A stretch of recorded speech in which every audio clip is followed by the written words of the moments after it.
What's up? It is 2025. I'm Chad. He's Zach. We're back. It's more than mortgage. Holidays, travel, the flu. Any- Good to see you. I haven't seen you in forever, it feels like. Yeah. I thought I was dead at the end of 2024 with getting my butt kicked by the flu. But good to see you. Happy New Year. Thank you very much, Chad. Happy New Year to you too. I'm optimistic about 2025 and Yeah. kind of be glad to be back in the saddle again, doing some live stuff. Well, let's make it more optimistic and bust these myths about down payment. You and I, Yeah. this is something we struggle with. I do. I don't want to necessarily speak for you on it, but I struggle with when we come up with topics for shows that that's always out there. People talk about it all the time. We talk about it all the time. But for some reason, it doesn't land. And I think the key to housing and society is that while Zach and I do this every single day, you guys don't do this every single day. Right. And sometimes when you're only doing a transaction or a purchase every 2, 3, 5, 10 years, whatever it may be, things change and you forget things and maybe you don't realize. So today we're talking down payment myths because Zach, you said it right before I hit the record button. People still think 20% down is a requirement, whether they think it's a requirement or whether they think it's good advice from certain influencers and that's the way they have to go, or maybe that's their dad, their mom, their grandparents, whatever the case is. But at the beginning of the year, this is always a good topic because one, it's a good reminder, and two, people a lot of times end up with a little bit of extra money in the first quarter or second quarter of the year. Right. It's a good reason to file your taxes early instead of waiting until April 15th because Yeah. there are a lot of people in a position to take a tax refund. It's kind of funny that we're talking about this today because I did see, I guess it was yesterday. There's a guy that I follow on Instagram that I really like. He's kind of a down to earth, he's a real estate agent, but Mhm. real down to earth kind of investor type and, wise dad kind of type. And his topic yesterday was, if there's one thing that I wish that I'd known 30 or 40 years ago is that I could buy a house for $1,000 out of pocket. And it's not as easy as it used to be, but it's the truth. And there are situations where you can actually do that, especially as we are in this market right now, Chad, where there's a lot of sellers offering concessions. So, Yep. A lot. folks aren't having to worry about 3 or 3.5 or 4% on a first time home buyer starter loan. Yep. Just to get the closing costs paid and get away from be able to push away from the closing table and let the ink dry. So, then you've got to look at the low down payment stuff. There's zero down options. There's gifts. Talked to somebody the other day for the second time in my career about a gift from an employer for the down Yeah. payment. Most people Yeah. don't even know that exists, that your It's an employer option. could kick in, 3.5% and help you buy a house under certain circumstances. This is in particular is a relocation. So they've Mhm. already kind of worked this deal out with the employer about some relocation funds. What if you did that a little bit differently and said, hey, if you're willing to give me $20,000 to move, why don't you just give me $10,000 to move and $10,000 for closing costs, and we'll call that a gift because my loan guy said that was okay. Right.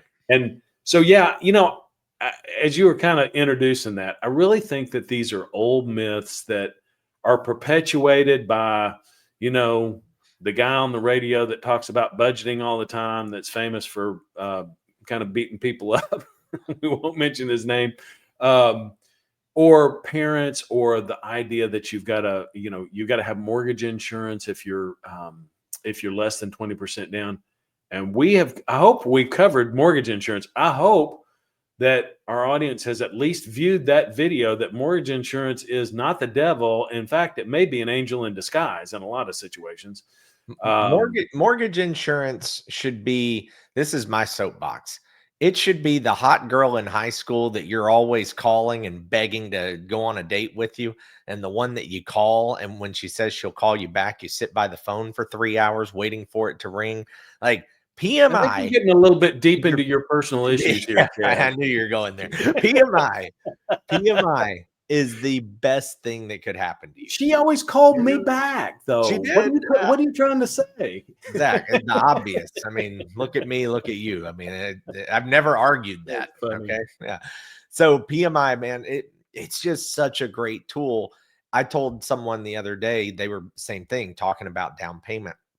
And you really have to understand the programs that are out there. And I'm going to do shameless plug. Check out my new website. Got a book out. Talks about all these different programs. Yeah, that's right. So check that out, zerodownmortgageman.com. But the thing that I was talking to somebody about was they were offered this first time home buyer 100% no PMI. Okay. And actually is 103% no PMI. Okay. But Zach, Remember those from back in the day. Yeah. yeah, but the rate on this was 8.375.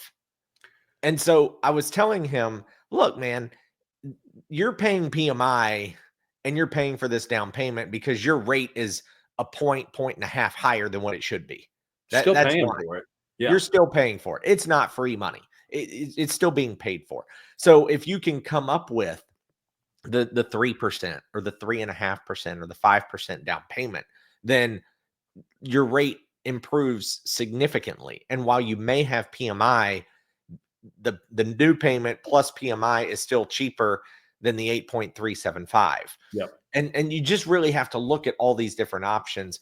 But the main thing is, for me, two pieces. One, you don't need 20% down. Have you ever been in a situation where you can go somewhere, get something like a true asset that's going to appreciate, meaning increase in value over time, and somebody else says, hey, if you just put in 3% skin in the game, I'll put in 97. That's what the banks do. Yeah, it's kind of crazy. Yeah, you get an asset, you get all the appreciation, and all you have to do up front is pay 3%. And again, you may be able to do 0%. Those are options too. You just have to see if you qualify and if it makes sense and whether or not you have the money. The second piece is the PMI. And when we've broken it down before, the difference in what you have to put down, which is 20% to avoid PMI, versus the PMI you pay if you only put down 5%, and you take the gap and say, well, that much money would stay in my checking account or savings account. What's the penalty? Well, the penalty is PMI. Okay, well, what does that cost me? And go back and watch videos on this channel, because when you start breaking it down, that cost of PMI is less than 2%.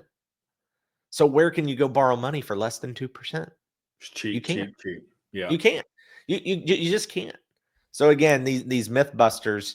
I'll let you talk about some of the tax stuff too, real quick, before we wrap up. But the big thing to drive home is there are so many different down payment assistance programs, grant programs, free money, money that's not repayable if you hold the house for a certain amount of time, Right.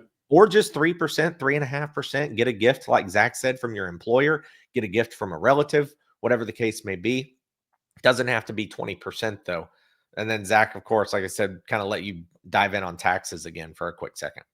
Well, the only thing that I have to say about taxes is that we're in the season now. I was talking to a borrower yesterday, and I said, "Well, you probably don't have your last year's W-2s yet." And he said, "No, I have them. I have them. I'll send them right over." And so that their particular company is on the ball. We're only 2 weeks away from those being, all companies will have to have those out. So filing that early and getting in line early and getting that money back is, I think it's one of the smartest things. Nobody really wants to hop into taxes first thing in the front end of the year, but getting that money in hand is really a great. Ready money is one of the top priorities in life, right? So having that money ready, and then you can get your pre-qualification together. And under those circumstances, Chad, you just make up numbers, but maybe if you got a tax refund, then you only really have to go maybe to your parents or your grandparents and ask for a 1% gift. Maybe that's $2,000 or $3,000. That's a lot easier than $10,000, and that's a lot easier. Yes, even in these hard times. And then we can connect you, if you're not already connected, with a great real estate agent who can negotiate on your behalf to get the seller to pay the closing costs. Those are easy negotiations to have these days. I don't even know what percentage it is, Chad, but I mean, I've got people with big down payments who are getting sellers to pay closing costs. And We had one quick story yesterday. This is on my payment affordability program. The seller cut the price $25,000, and they were willing to pay 6% closing costs and do a buy down. So the customer was getting $25,000 off the price and getting a 2-1 buy down, which in his specific scenario, which again, this isn't an offer for everyone, just happened to be for him. It started out where year 1 was 4.5%. Year 2 was 5.5%. Right. Year 3 was 6.5%. And so it was fixed, 6.5 through year 30. But getting a $25,000 discount plus getting that temporary buy down on top of it. It's huge. There are deals to be made, but the key that also people need to remember is that the right house that everyone wants, that's priced right, that still goes. Still goes quick. So it's a weird market because I think consumers are out here going, no, I want a deal. Sissy got a deal. Joe got a deal. I want a deal. Well, you're buying the house that 6 other people were waiting for it to hit the market. So you're not getting a deal. And that's still Joe's got to put 40 grand into the house to make it livable. By the way, Joe's a licensed contractor. He's buying his own house and then going to fix it up. It's different scenarios for sure. But that's that's the skill and the cooperative kind of relationship. And I can't, we're kind of, this is always good comparison, Chad, but the conversations that I'm having with the agents on these deals about how to coordinate the money and what's in the client's best interest and what do we need, because they're going to have a fence, or they're going to have to get that shed repaired, or whatever it is that they want to reserve some funds for afterwards. The really great real estate agents who know how to do the numbers are doing those negotiations, and they're communicating.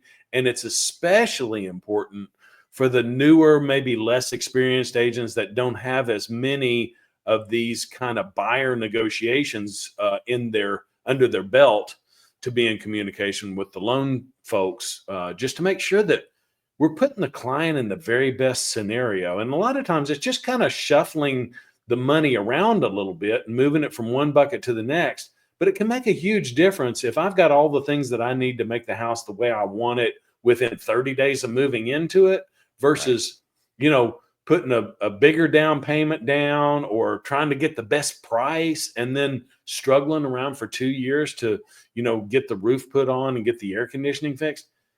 There are better ways to do it that puts you in a much better position for a little bit of a shift in the money. So it's just good communication between all parties. It's a team.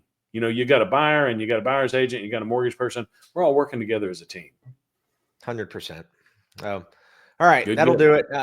Down payment myths. Don't believe everything you hear. I know it's easy. It's just don't do it, because there are so many programs. There's so many benefits, and then sometimes actually some of these things are bad. Like I said, to me, the 103% financing, but at 8.375% isn't necessarily the best deal that's out there on the market. So this is why, understand, do some research, talk with us, reach out, comment, like, subscribe, DM, hit the bell, and follow us on the socials up here. Zach Jones Loans, Mortgage Dad Chad. Appreciate you hanging out. Episode 1 of 2025. It's episode 3 of season 2, number 55 overall. Appreciate you hanging out, and we'll be back next week and talk some more. I think, Zach, next topic, we have some interesting news as far as your credit reports go from a medical collection standpoint. So it's a big deal from the CFPB. So we'll talk about that next week. Have a great one. See ya.